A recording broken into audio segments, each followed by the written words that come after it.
아침 묵상 하란장 시작하도록 하겠습니다. 먼저 기도하시겠습니다. 하나님, 우리에게 새날을 허락하심에 감사합니다. 우리에게 지루하고 힘들라고 주신 날들이 아니라 하나님과 함께 새로운 경험할 기회의 날들로 주신 줄 믿습니다. 매일 하나님과의 한 추억 쌓아가는 한 주가 되기를 소망합니다. 새 학기를 시작한 다음 세대들이 있습니다. 어디 가든지 함께하여 주옵시고 어둠이 틈타지 못하게 하옵시고 빛의 자녀로 살아갈 수 있도록 붙드시고 인도하여 주옵소서. 어디서 뭘 하든 하나님께 영광 나타내는 우리의 모든 삶들이 되기를 원하옵고 우리 구주 예수 그리스도 이름 기도드리옵나이다. 아멘. 오늘 함께 하실 말씀은 열왕기하 13장입니다.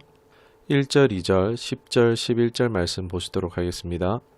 예후의 아들 여호아스가 사마리아에서 이스라엘 왕이 되어 17년간 다스리며 여호와 보시기에 악을 행하여 이스라엘에게 범죄하게 한 느밧의 아들 여로보암의 죄를 따라가고 거기서 떠나지 아니하였으므로 10절 11절입니다. 여호아스의 아들 요아스가 사마리아에서 이스라엘 왕이 되어 16년간 다스리며 여호와께서 보시기에 악을 행하여 이스라엘에게 범죄하게 한 느밧의 아들 여로보암의 모든 죄에서 떠나지 아니하고 그 가운데 행하였더라. 아멘.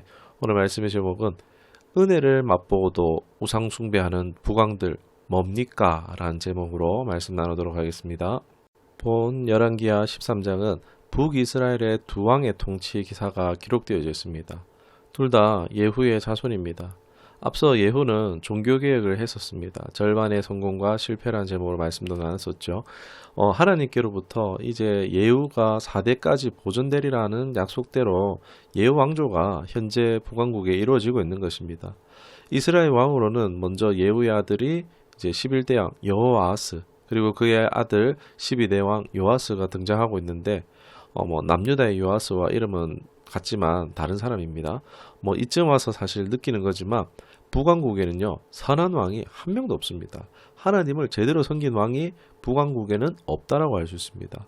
다윗의 길로 행한 왕은 없고 다 아합의 길이나 여로보암의 길로 갔다라는 것입니다. 선지자와 얽히는 장면들이 나오긴 하지만 다 어떤 이유에서든지 우상 숭배를 계속했다라는 것입니다. 우상숭배로 말미암아 징계가 오는 것을 봅니다. 이 장에서도 똑같이 나타납니다. 아람을 통해서 징계함으로 하나님을 바라보도록 이렇게 하셨다라고 볼 수 있는데 4절에 보면 아람의 학대에 결국 여호아하스가 하나님께 간구함으로 구원을 베풀어 주시는 장면이 나옵니다. 그러나 여전히 우상숭배를 떠나지 않습니다. 실절에 보면은 국력이 바닥나 있음을 봅니다. 잘 안 되고 잘 안 풀린 것이라 볼 수 있겠죠.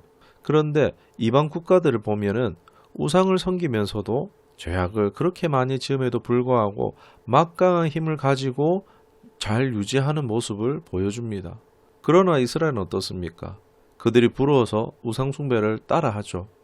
그러나 잘 되는 게 아니라 오히려 더 힘들어지고 더 어려워지는 것을 봅니다. 왜요? 하나님의 뜻에서 멀어지기 때문에 하나님은 이들을 그대로 내버려 둘 수 없기 때문에 하나님 징계를 허락하시는 것입니다. 즉 하나님의 택하신 백성은요 세상을 따라가면 따라갈수록 더 어려워질 수 있다는 것입니다. 그런데도 왜 이 북이스라엘은 우상을 포기하지 못하는 것일까요? 세상을 쫓아가는 경향, 세상상 뭡니까? 먹다 살다 죽는 인생 아니겠습니까? 그런데 이스라엘은요 그게 좋아 보이고 그게 부러워 보이니까 계속 그것을 따라가는 것입니다. 왜 그것을 좋아하느냐? 그들 안에 하나님의 말씀, 진리가 없기 때문이라는 것입니다.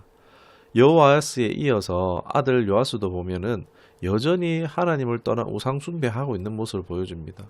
여호아스와 다른 점은 하나님을 섬기지는 않았지만 선지자 엘리사에게 관심을 보였다는 거죠.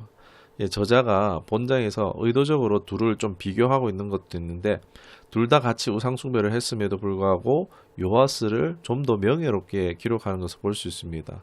작은 차이지만 군대로 정복했던 요아스보다도 선지자를 존경한 요아스를 좀 더 명예스럽게 보여주고 있습니다. 거창하거나 수십여 번의 선행보다 어떤 관계를 가지고 있느냐 그것이 더 잘하는 것임을 말해준다라고 할 수 있겠죠. 요아스가 여호아스보다 낫다 잘했다라기보다도 이 작은 차이가 선지자를 존경한 것이 하나님을 굳이 섬기지는 않았지만 선지자의 관심을 가짐으로써 또 그런 은혜를 누렸다라고 할 수 있겠죠. 그러나 은혜를 경험하긴 했지만 하나님 영광을 보긴 했지만 하나님과의 영적 관계로까지는 가지 못했다는 것입니다.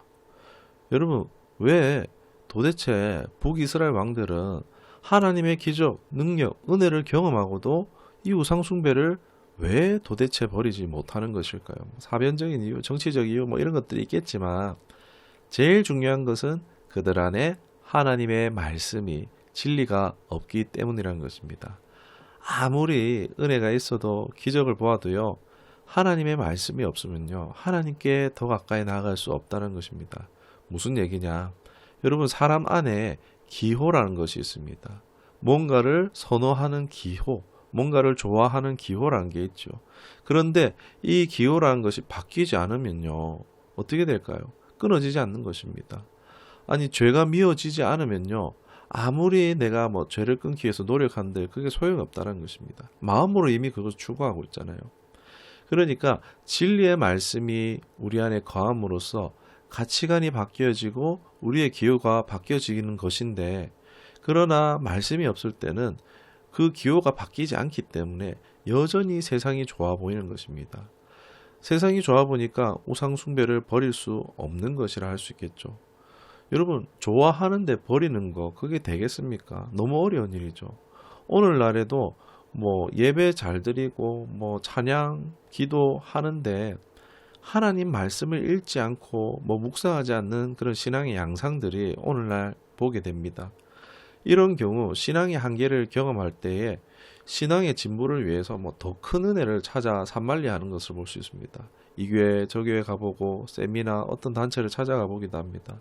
더 큰 은혜가 있으면 내 삶에 변화가 있을 것 같아서 뭐 성장하고 성숙할까봐 저도 그런 시간을 가졌습니다. 더 세고 더 강한 은혜를 찾아 나섰죠. 그러나 결론적으로 하나님의 은혜가 선행되지만 하나님의 말씀이 내 안에 있어야지만 우리 삶에 진정한 변화가 일어나는 줄 믿습니다. 하나님 말씀을 대하는 것이 지루하고 더딘 것 같은 과정이지만 그러나 말씀으로 진정한 변화와 성숙이 이루어진다는 것입니다. 말씀으로 말미암아 내 기호가 바뀌는 일이 일어난다는 것입니다. 정말 그렇습니다. 말씀이 차면 내 안에 있는 비성경적 가치, 우상숭배적 욕망과 욕구에 대한 기호가 밀려나간다는 것입니다. 저도 정말 어느 날 중독되었던 것이 자연스럽게 끊어지는 것을 경험할 수 있었습니다. 이건 하나님의 은혜와 말씀의 능력으로 말미암은 합작이라고 할 수 있겠죠. 디모데전서 4장 5절에도 하나님의 말씀과 기도로 거룩하여 짐이라고 말하고 있습니다. 말씀이 찰수록 우리 안에 기호가 바뀌고 내 안에 우상된 것이 사라지고 멀어질 수 있다는 것입니다. 죄가 좋은데 끊는 것이 아니라 정말 죄가 미워지고 싫어지는 일이 말씀으로 말미암아 일어난다는 것입니다. 죄와 관련된 것들이 역겨워지는 것이 하나님의 말씀으로 충만할 때 우리 안에 성령께서 하시는 것이라는 것입니다. 여호아스, 요아스 두 왕 모두 하나님의 은혜, 기적을 경험했지만 하나님께 나아가지 못했습니다. 우상을 버리지 못했습니다. 왜요? 하나님은 분명 놀라우신 분이지만 그들 안에 있는 기호가 바뀌지 않았기 때문에 그들 안에 하나님의 진리의 말씀이 없었기 때문에 결국 그들의 인생은 망한 인생이 되고 마는 것입니다. 하나님의 사람은 세상 따라갈 때 어려워집니다. 세상의 기호가 바뀌어야 합니다. 하나님의 은혜 베푸심은 그저 은혜를 우리에게 향유하라고 주신 것이 아니라 하나님께로 더 가까이 오게 함에 있다는 것입니다. 여러분 물이 들어올 때 노를 젓는다는 말이 있는 것처럼 은혜가 올 때에 우리는 말씀으로 나아갈 때인 줄 믿습니다. 말씀은 우리를 거룩하게 합니다. 우리 안에 죄된 기호가 바뀌게 합니다. 죄는 억지로 끊는 게 아니라 내 안에 말씀의 능력으로 말미암아 이기고 끊어지는 것입니다. 거룩해져 가는 것입니다. 이것이 복을 받는 인생이 되게 합니다. 균형 있는 우리의 삶이 될 수 있기를 주님의 이름으로 축원합니다. 기도하겠습니다. 하나님, 우리의 삶이 변하지 않는 것은, 신앙이 성장하지 않는 것은 우리 안에 기호가, 죄된 기호가 바뀌지 않았기 때문에 발견함을 깨닫습니다. 하나님의 은혜를 보고도 우상숭배에 빠져서 망할 수 있음을 또 경각심을 갖게 해주시니 감사합니다. 은혜를 주실 때 이때가 말씀으로 더 가까이 나갈 때임을 알고 말씀과 성령으로 변함을 받는 우리의 삶이 될 수 있도록 새롭게 되도록 붙드시고 인도하여 주옵소서. 우리의 생각과 마음을 묶고 있는 중독들, 욕심과 욕망들 다 예수 이름 명하노니 묶임을 놓고 떠나갈지어다. 말씀으로 나아가지 못하게 하는 모든 방해들은 예수 이름 명하노니 파쇄되고 떠나갈지어다. 말씀을 붙듦이 승리인 줄 알고 힘써 싸워 이기는 한 주가 되기를 원합니다. 교회에서 진행하는 생터 성경 읽기 신약 성경방 다시 시작합니다. 우리에게 열심을 내게 하시고 또 아직 동참하지 못한 성도들에게도 은혜와 감동 더하여 주옵소서. 예수님의 이름을 기도드리옵나이다. 아멘.